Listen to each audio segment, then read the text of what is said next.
دا والی مهرباني لوال یا لکه د ګودام نه د اردو او د پخته هغه کتابونه. السلام علیکم دکاندار جی پیلار جی پختو باندې پخته ویل خاص زما گول گپا معصوم بچے کتابونو قیمت باندې دیتا خلکو ته پختی ماتو کی ذکر وایا بابا څه خدمت حکم. زما گول گپا معصوم بچے سکول باندې پاس دیتے باندې کتاب پکار دے جی. ها کتابونه ډېر یا لکه کتابونه حدار ته وایي چې د پرایمري کا میډل سټانډرډ. پیلار جی د سټینډرډ باندې دی چوپ نه خانه خمبیر چوپ نه. وایا خدای په بم کور کې صلاح کړی و نو بیا به الله راتلې زما د مزدوري وخت لا خراب وې زره کوي کنه. دکاندار جی غصه باندې ولې کېږي ما ځان باندې فیروز لوړه دي کتابونه ور کان دا ګوره دا ټیک شو.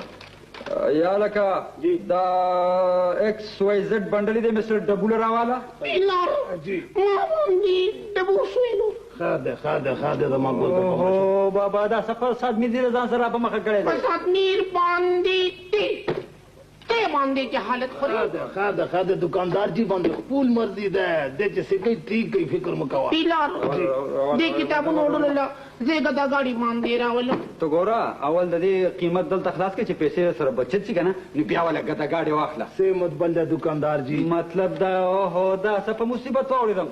یا لکه دا څه کې زه کتاب باندې چیک وکم تا باندې مفت سی ورکوم څه خدا زرکا شابه ګول کتاب باندې پیلار جی قیمت باندې وران کېړې دي 5 باندې 15 جوړ کېړې دي.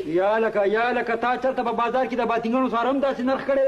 دکاندار جی انصاف باندې کار والا یار او کتابونو باټینګ باندې څه فرق پکار. پیلار زه تش کتابونو باندې اخلم کاپی ما باندې مامو جان ورکی.